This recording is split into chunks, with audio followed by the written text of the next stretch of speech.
When you were a child, did you ever hear stories about giants? What the 2018 study suggests is that the genetic signature of the Neolithic inhabitants of the British Isles, it vanishes shortly after the period in which they built Stonehenge and is largely replaced by an entirely new human culture in a very short amount of time.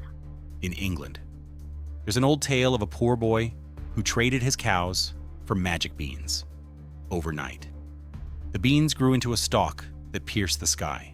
When he climbed it, he found a world ruled by giants.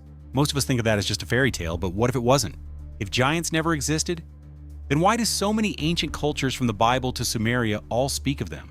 And why do so many ancient ruins seem built for beings far larger than us? Take Petra in Jordan, carved into red cliffs where gateways tower high above human scale. The question isn't just how they were built, but why? Did ancient builders simply crave grandeur, or were they building for something bigger? More than a century ago, archaeologists unearthed enormous human bones around the world. Then, just as suddenly, the discoveries vanished. No reports, no photos, no trace.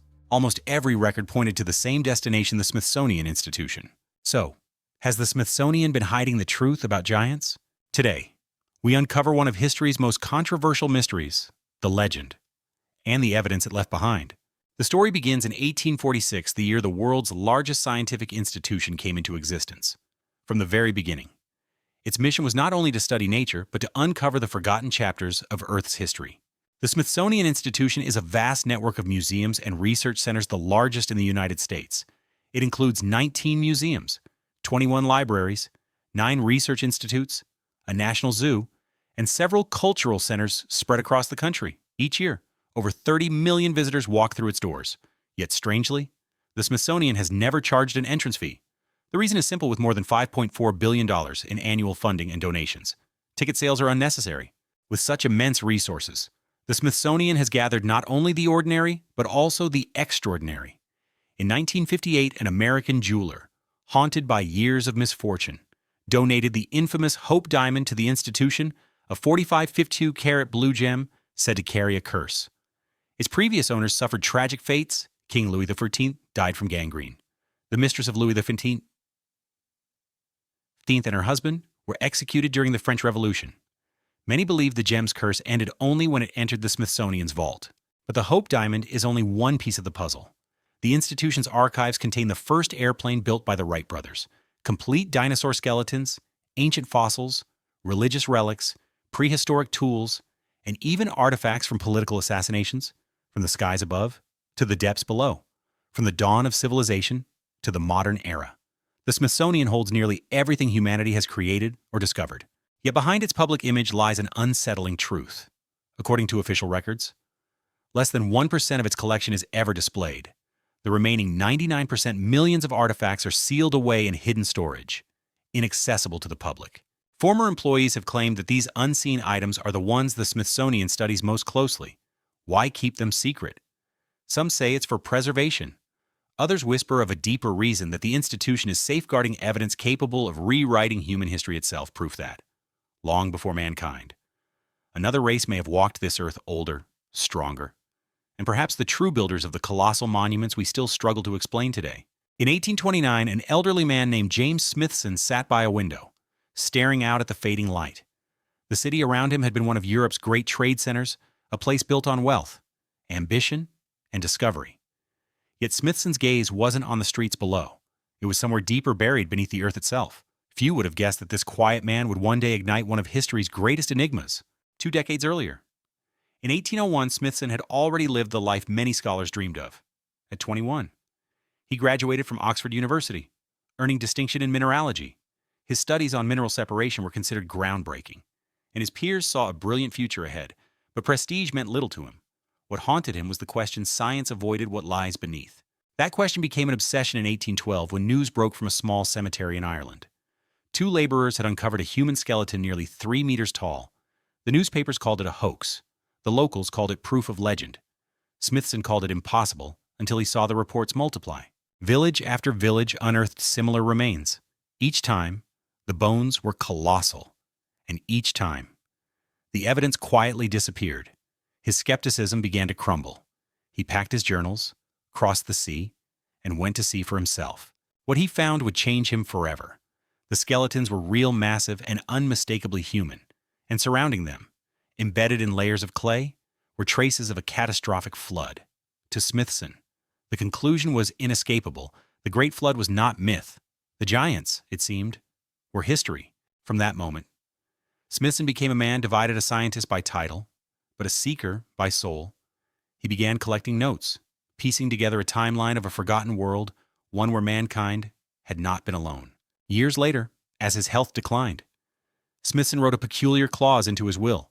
If his only nephew died without an heir, his fortune would go to the United States of America to establish an institution for the increase and diffusion of knowledge among men. In 1835, the nephew died childless. The will was honored, and with it, the Smithsonian Institution was born. But in the quiet halls of academia, whispers lingered. Some said Smithson's true goal was never to spread knowledge, but to guard it. That the institution he founded was built to protect evidence of an older world, a time when giants still walked the earth, before history chose to forget them. It is often said that members of the Freemasons have long been aware of a secret that reaches back to the dawn of humanity, the belief that long before recorded history. Another race once shared this world with us.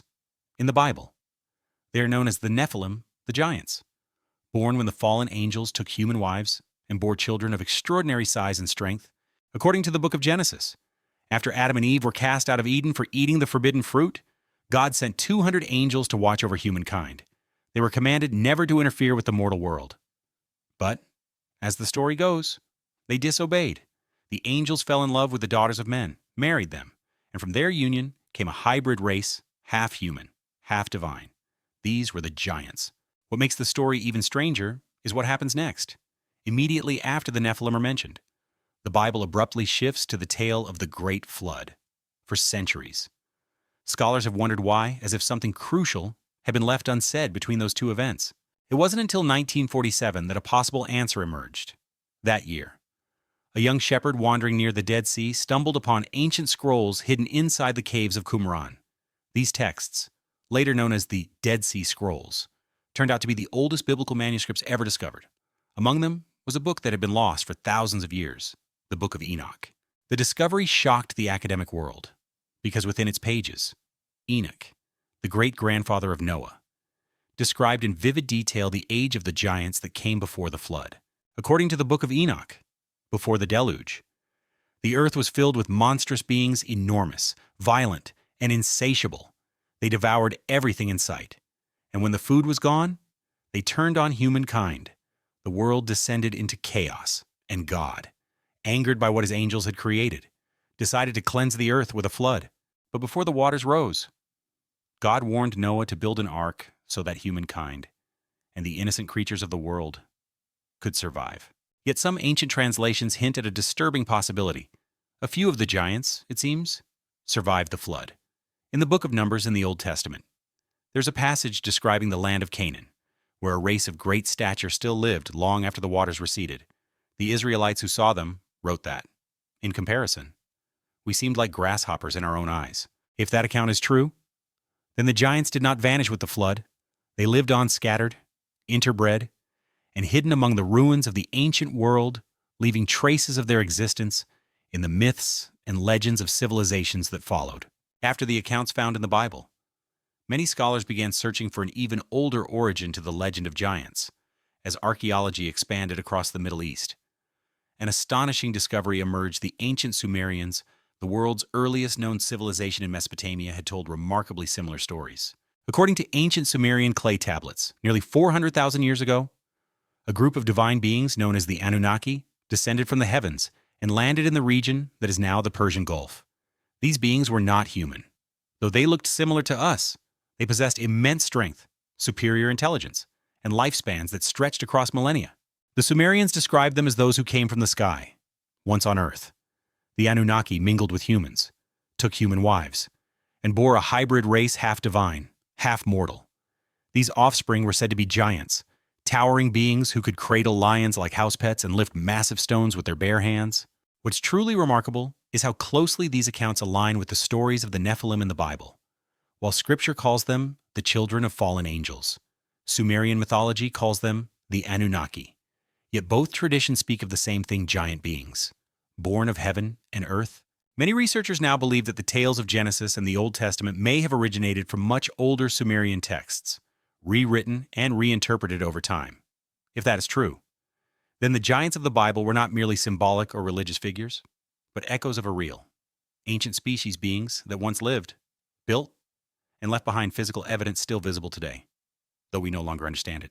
And in the very lands where the Anunnaki were said to have descended across the Middle East and ancient Mesopotamia, archaeologists continue to uncover enormous stone cities, massive walls, and gateways so tall they defy logic. These ruins point towards something extraordinary, a lost chapter of human history written not in ink, but in stone. And it is this trail that leads us to the next part of the story, the impossible megaliths of Petra, Baalbek, and the enduring mystery of the 30th parallel north. In 1812, a Swiss explorer named Johann Ludwig Burckhardt, on his way to Cairo, stumbled upon a hidden city deep in the Jordanian desert. That city was Petra, the legendary Red City, carved directly into the face of solid rock. Its facades towered dozens of meters high. Enormous pillars framed colossal doorways, as if the builders had designed them for beings far larger than humans. Between the cliffs lies a sophisticated network of aqueducts and water channels, a system that allowed Petra to thrive in one of the driest deserts on Earth. Yet, curiously, no historical record mentions who built it. No royal names, no inscriptions, no dedication stones. It is as if the builders wanted to remain unknown. All that scholars can confirm is that Petra dates back at least 2,000 years, perhaps even 23 centuries. What makes it truly extraordinary is its construction method. The entire city was carved into the mountainside, not assembled from separate blocks like the pyramids of Egypt. The monastery of Al-Dir rises 47 meters high. The royal tombs stand at 46 meters. And even the smallest temple reaches nearly 39 meters, the height of a modern 16-story building. For comparison, the massive carvings of the American presidents on Mount Rushmore, built in 1927, measure only 18 meters tall. So how, over 2 millennia ago, did an isolated desert culture create such towering perfection from solid stone? Petra is now recognized by UNESCO as one of the new 7 wonders of the world. But an even greater mystery lies in its geography. It sits precisely on the 30th parallel north, the same latitude as the Great Pyramid of Giza. And it doesn't stop there. Other ancient monuments, the Pyramid of the Moon in Mexico, the Laotian giant Buddha in China, also align almost perfectly along this same parallel. Could this be mere coincidence? Or was it the product of a global network of ancient builders, a civilization that understood Earth's geography, astronomy, and energy long before our modern age? Roughly 7 hours east of Petra lies another enigma, Baalbek. In present-day Lebanon, here, at the Temple of Jupiter, stand the largest building blocks ever used in human construction, megaliths, weighing over 1,000 tons each, measuring more than 4 meters high and 20 meters long. They are known as the Stones of the South. Archaeologists determined that these blocks were quarried over a kilometer away, yet no one can explain how they were transported or lifted into place. In 2014, German archaeologists uncovered an even larger block nearby, weighing an estimated 1,200 tons, the equivalent of 200 elephants. To this day, no modern technology can replicate the feat of moving and positioning such stones with the precision found at Baalbek. If structures like Petra and Baalbek were not shaped by modern machines, then whose hands carved and lifted them? Could they have belonged to the giants or to their descendants, the beings who once walked this earth, only to vanish from the pages of human history? On February 22, 1918, in the small town of Alton, Illinois, a boy named Robert Wadlow was born. At first, everything about him seemed normal, but within months, his parents began to notice something unusual. By the time he was 6 months old, Robert measured 88 centimeters tall, the size of a typical 2-year-old. At the age of 5, he stood 169 meters tall. By 8, 183 meters, already taller than his father. And by 21, he had become the tallest man ever recorded in human history, 264 meters tall and weighing more than 220 kilograms. Doctors discovered that Robert suffered from hyperpituitarism, a rare condition in which the pituitary gland produces too much growth hormone.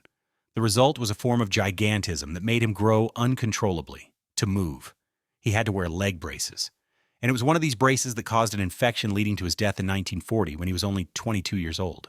Robert's case was extraordinary, but not unique. Throughout modern history, medical records have documented many people who reached extraordinary heights, some even taller than 2.4 meters. There was John Rogan, who reached 267 meters, Andre the Giant, the world-famous wrestler, who stood 224 meters, and Treintje Kiever, a Dutch girl from the 17th century, who grew to 254 meters.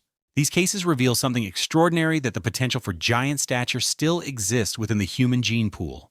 Somewhere deep within our DNA, traces of an ancient lineage may still linger, remnants of a forgotten bloodline, perhaps descended from the giants once described in the Bible, on Sumerian tablets, and in the stone deserts of Petra.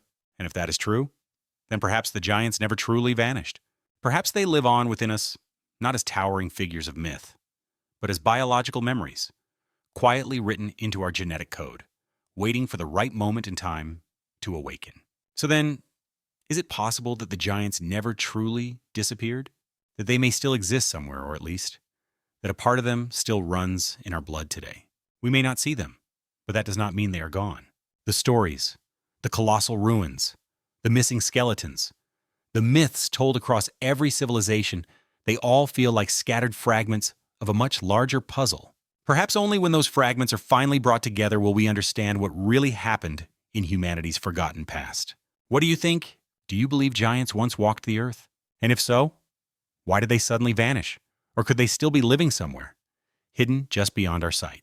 Share your thoughts in the comments below. And if you found today's story intriguing, don't forget to share it with a friend who loves mysteries as much as you do. Thank you for watching, and see you in the next discovery.